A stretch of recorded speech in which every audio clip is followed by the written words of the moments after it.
Hi guys, আসসালামু আলাইকুম। তো আমি এখন চলে আসলাম পাটুল মিনি কক্সবাজারে।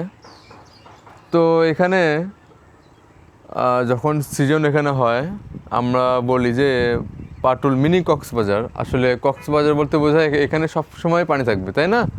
কিন্তু আসলে কি তাই?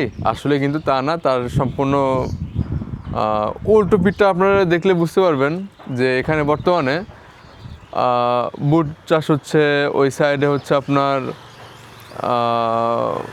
পেঁয়াজ বা রসুন চাষ হচ্ছে। ওখানে পুরো বিলটা এখন শ্মশান হয়ে গেছে। এক কথায় পানির কোনো অস্তিত্ব পুরো বিলে নাই।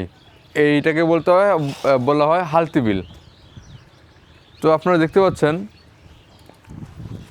দেখেন এখানে পাটুল মিনি কক্সবাজারে কোথাও কোনো রকম পানি নাই। এটা শুধু একটা সিজনের জন্য এখানে পানি হয়, দেন আর কোনো ওই সিজন চেঞ্জ হয়ে গেলে আর কোথাও কোনো রকম পানি আসে না। একমাত্র বর্ষাকালে এখানে পানিটা হয়।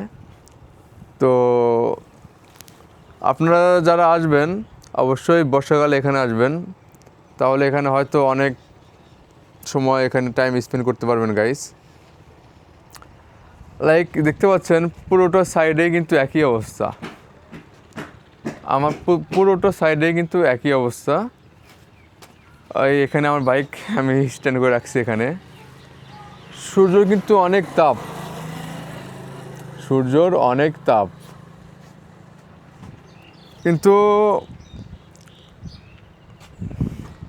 ঘুরতে আসলাম রমজান মাসে, অনেক ভালো লাগতেছে এখানে। কিন্তু কক্সবাজার এক কথায় পাটুল মিনি কক্সবাজার কিন্তু আগের মতো নাই। এটা আবার হবে হচ্ছে বর্ষাকালে। তো আপনাদেরকে আবার আমন্ত্রণ রইল বর্ষাকালে আমাদের মিনি কক্সবাজার পাটুল আসার জন্য।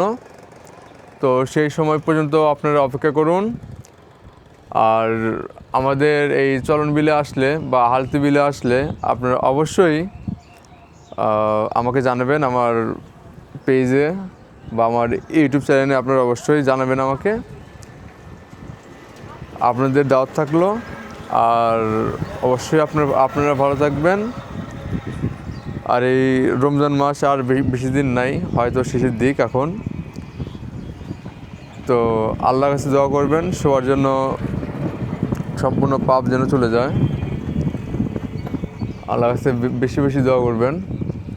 সো এ পর্যন্ত আপনারা সবাই ভালো থাকবেন আর সবার জন্য দোয়া করবেন।